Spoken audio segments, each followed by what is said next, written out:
Hello students, इस lecture में हम लाइसोसोम्स या लैनकाई के बारे में अध्ययन करेंगे। सर्वप्रथम 1949 में क्रिश्चियन डी डुए नामक वैज्ञानिक ने इनको लीवर सेल्स में ऑब्जर्व किया और इन्हें पेरी कैनालिकुलर डेंस बॉडीज के नाम दिया और क्रिश्चियन डी डुए ने इनको 1955 में लाइसोसोम कहा। लाइसोसोम एक मेम्ब्रेन बाउंड यानी झिल्ली से परिबद्ध डेंस ग्रेनुलर स्ट्रक्चर है जिनमें हाइड्रोलाइटिक एंजाइम्स पाए जाते हैं। और ये जो हाइड्रोलाइटिक एंजाइम होते हैं, जल अपघटनी एंजाइम जो होते हैं, वो अंतःकोशिकीय और एक्स्ट्रा कोशिकीय डाइजेशन यानी इंट्रासेलुलर एंड एक्स्ट्रासेलुलर पाचन से संबंधित होते हैं। जो लाइसोसोम शब्द है वह दो शब्दों से मिलकर बनता है। एक तो लाइसिस जिसका मतलब होता है ब्रेकडाउन या तोड़ना, और सोमा जिसका मतलब होता है बॉडी, यानी ऐसी बॉडी जो कि ब्रेकडाउन या तोड़ने का कार्य करते हैं। और हम जानते हैं कि ये कार्य इनमें उपस्थित एंजाइम्स के द्वारा किया जाता है। It is an important cell organelle responsible for the inter and extracellular breakdown of substances.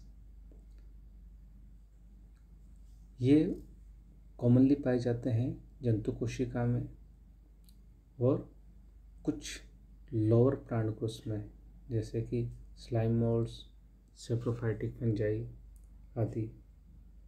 और ये जो कोशिकांग होते हैं वो साइटोप्लाज्म में मुक्त रूप से पाए जाते हैं। और एनिमल्स में ये लगभग सभी कोशिकाओं में पाए जाते हैं, लेकिन आरबीसी जो होती है लाल रक्त कणिकाओं, उनमें लाइसोसोम का अभाव होता है। और हम जानते हैं कि आरबीसी में एंडोप्लाज्मिक रेटिकुलम जैसे और अन्य कोशिकांग होते हैं वो भी नहीं पाए जाते हैं। ये जो कोशिकांग है ये उन कोशिकाओं में ज़्यादा एबंडेंट या ज़्यादा अधिक मात्रा में पाए जाते हैं जो कि एंजाइम से संबंधित रिएक्शंस से रिलेटेड होती है, जैसे कि लीवर की कोशिकाएं, पैंक्रियाज की कोशिकाएं, किडनी या वृक्क की कोशिकाएं, स्पिन सेल्स, ल्यूकोसाइट यानी श्वेत रक्त कणिकाएं, मैक्रोफेज आदि। इन कोशिकाओं में इन कोशिकांगों की यानी लाइसोसोम की संख्या कंपैरेटिवली अधिक होती है। स्ट्रक्चर की हम बात करें लाइसोसोम की, तो उनका कोई एक पर्टिकुलर शेप या स्ट्रक्चर नहीं होता है। ये क्या है कि प्लियोमॉर्फिक होते हैं और सामान्यतः ये ग्लोबुलर गोलाकार या ग्रेनुलर अपीयरेंस में पाए जाते हैं। इनका जो साइज होता है वो लगभग 0.2 से 0.5 या 0.8 माइक्रोन तक होता है। और इनके स्ट्रक्चर की हम बात करें तो ये मेम्ब्रेन बाउंड सेल ऑर्गेनेल है, इसलिए इनके चारों ओर एक सिंगल लिपोप्रोटीन मेम्ब्रेन पाई जाती है जिसका कॉम्पोजिशन जो होता है संगठन वो थोड़ा यूनिक होता है, डिफरेंट होता है। बाकी जो मेम्ब्रेन होती है लिपोप्रोटीन उनसे थोड़ा सा डिफरेंट इसका कॉम्पोजिशन होता है। वो क्यों होता है इसकी हम आगे बात करेंगे, क्योंकि ये जो मेम्ब्रेन होती है वो उनमें mainly highly glycosylated lysosomal associated membrane protein जिन्हें LAMP कहा जाता है और lysosomal integral membrane protein LIMP कहते हैं वो पाए जाते हैं। अब ये LAMP और LIMP होते हैं, वो एक कोट बनाते हैं इनर सरफेस पे, एक तरह का आवरण बना देते हैं। और ये जो आवरण होता है इनर सरफेस पे, ये क्या काम करता है कि ये जो हाइड्रोलाइटिक एंजाइम्स होते हैं जो कि लाइसोसोम में स्वयं में पाए जाते हैं, उनसे इस मेम्ब्रेन को बचाता है, प्रोटेक्ट करता है। इसके अलावा लाइसोसोमल जो मेम्ब्रेन होती है, जो चारों ओर से इसको घेरे रहती है, उनमें हाइड्रोजन प्रोटॉन पंप भी पाए जाते हैं, जो कि ये इंश्योर करते हैं कि जो pH होती है लाइसोसोम के भीतर की, वो कम हो। कम का मतलब एसिडिक होती है। लाइसोसोम के भीतर की ओर सामान्यतः 5 pH पाई जाती है, जबकि साइटोसोल होता है वो हल्का क्षारीय होता है, pH 7.2 होती है। और ये pH कम होने का रीज़न यही है कि जो हाइड्रोजन प्रोटॉन पंप होता है उनकी कारण हाइड्रोजन आयन जो भीतर की ओर पंप किए जाते हैं, जिससे क्या है कि जो लाइसोसोमल एंजाइम होते हैं वो फंक्शनल रहते हैं। क्योंकि लाइसोसोमल जो एंजाइम होते हैं वो ज़्यादातर एसिडिक माध्यम में काम करते हैं, इसीलिए लाइसोसोम के भीतर में एसिडिक माध्यम होना आवश्यक है और ये कार्य हाइड्रोजन पंप के द्वारा किया जाता है। ये जो एंजाइम्स होते हैं लाइसोसोम में पाए जाते हैं वो क्रिस्टलाइन फॉर्म में पाए जाते हैं। यह हम देख सकते हैं कि जो हाइड्रोजन पंप है वो भीतर की ओर हाइड्रोजन आयन की सांद्रता बढ़ाने का कार्य करते हैं। अब हम लाइसोसोमल एंजाइम्स की बात करें तो लाइसोसोम में एक्स्ट्रा और इंट्रासेलुलर मटेरियल के डिग्रेडेशन के लिए, अपघटन के लिए एंजाइम्स भरे रहते हैं, जिन्हें हाइड्रोलाइसिस कहते हैं। क्योंकि ये जो एंजाइम होते हैं वो जो सबस्ट्रेट्स होते हैं उनका विदलन करते हैं, विखंडन करते हैं जल के मॉलिक्यूल के संयोजन द्वारा। अर्थात ये जो एंजाइम उन रिएक्शंस को उत्प्रेरित करते हैं जिन रिएक्शंस में जल के मॉलिक्यूल या वाटर मॉलिक्यूल के एडिशन द्वारा सबस्ट्रेट को ब्रेक डाउन किया जाता है। और जैसा कि हमने पहले बात की कि जो लाइसोसोमल जो एंजाइम्स है वो अधिकांश एंजाइम्स एसिडिक मीडियम में ही कार्य करते हैं और लाइसोसोम में कई प्रकार के एंजाइम पाए जाते हैं जो कि विभिन्न प्रकार के सबस्ट्रेट के जल अपघटन का कार्य करते हैं। फॉर एग्जांपल प्रोटीजेस जो होते हैं वो प्रोटीन को डाइजेस्ट करने का कार्य करते हैं और लाइसोसोम में कई प्रकार के प्रोटीज पाए जाते हैं, जैसे कैथेप्सिन, ये भी अलग अलग प्रकार के होते हैं, ABCD, कोलेजिनेज, पेप्टाइडेज, इलास्टेज, डाइपेप्टाइडेज आदि कई प्रकार के प्रोटीजेज एंजाइम पाए जाते हैं। उसके बाद लाइपेजेज एंजाइम भी पाए जाते हैं जो कि लिपिड्स को ब्रेक डाउन करते हैं।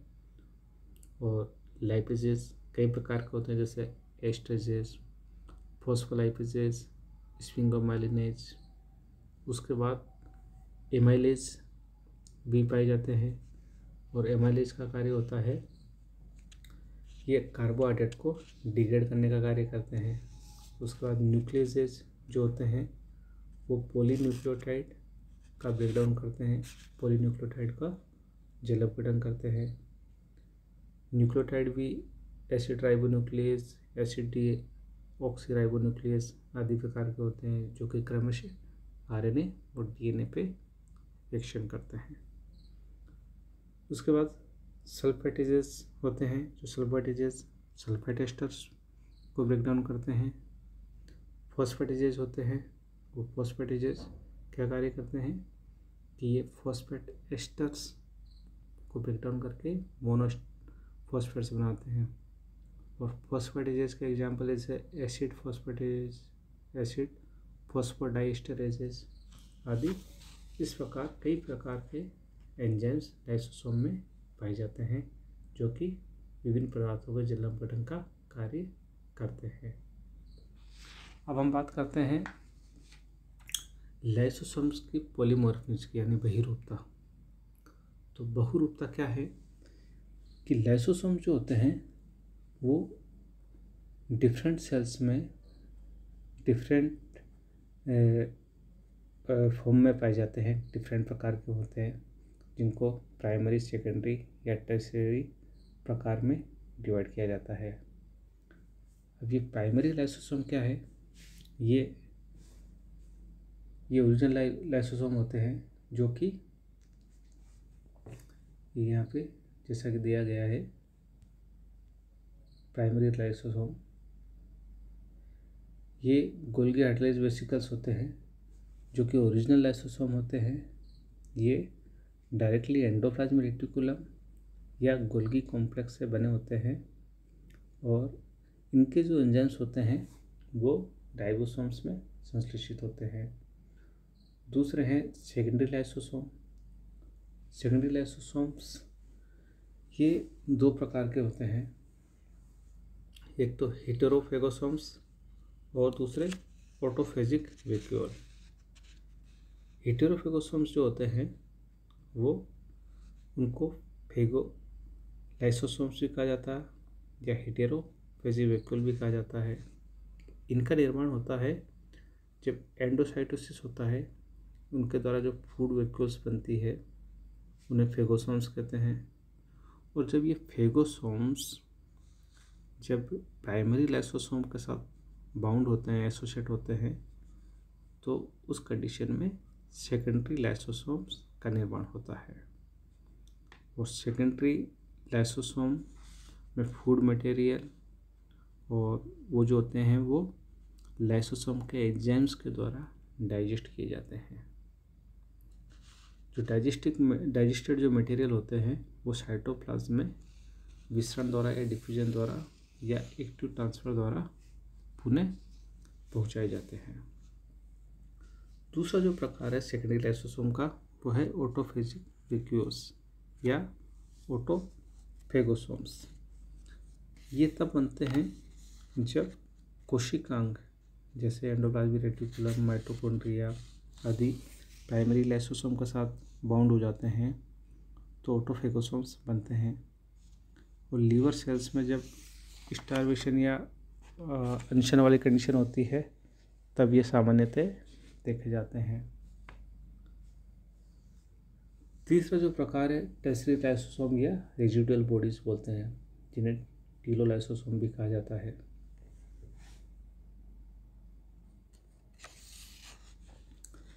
ये फाइनल स्टेज को होते हैं, जिसमें क्या है कि इनडाइजेस्टिबल मटेरियल होता है, और जब डाइजेशन कंप्लीट हो जाता है तब इनका निर्माण होता है।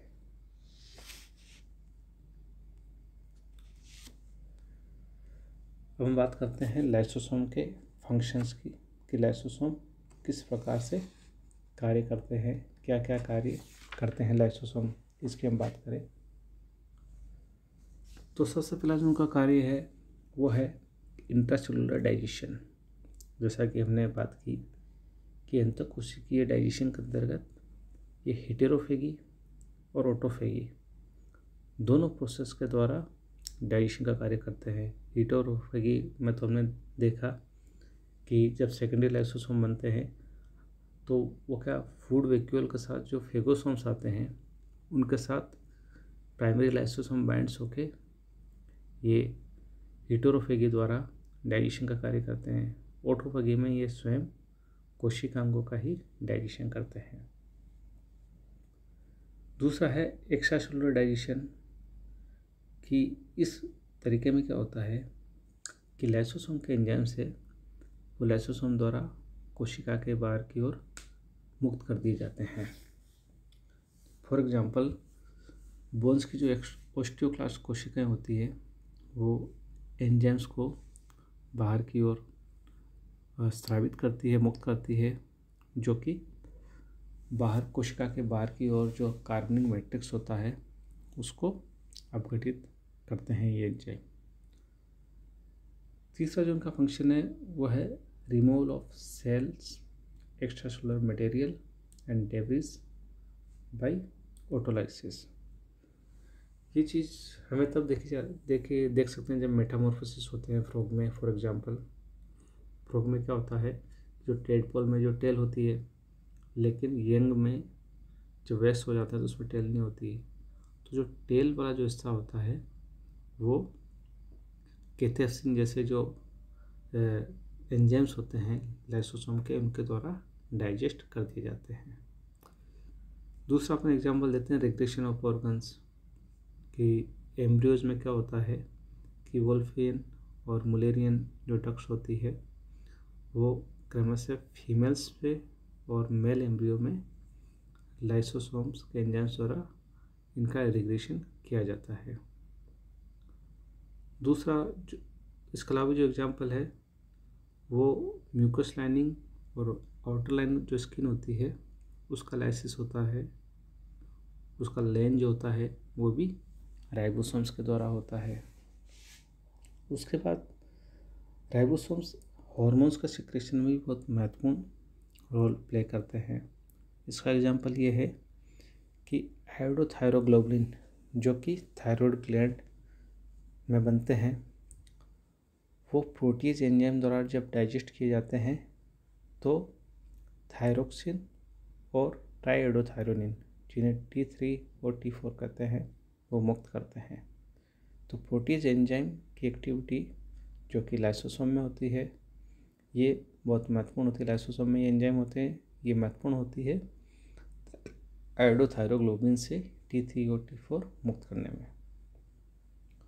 उसके डिफेंस फंक्शन में भी लाइसोसोम का रोल होता है, क्योंकि जो ल्यूकोसाइट्स होती है उनमें जो लाइसोसोम होते हैं वो जो रोगजनक होते हैं, पैथोजनक, उनको एंजाइम्स के द्वारा इनको डिस्ट्रॉय करने का कार्य करते हैं। तो शरीर की जो रक्षा है उसमें महत्वपूर्ण रोल होता है लाइसोसोम्स का।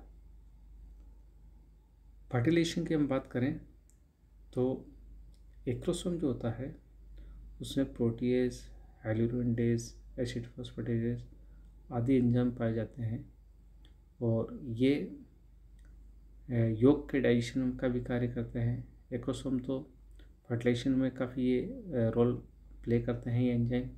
उसके अलावा योग का जो डाइजेशन होता है उसमें भी काफ़ी महत्वपूर्ण रोल प्ले करते हैं लाइसोसोम के एंजाइम्स।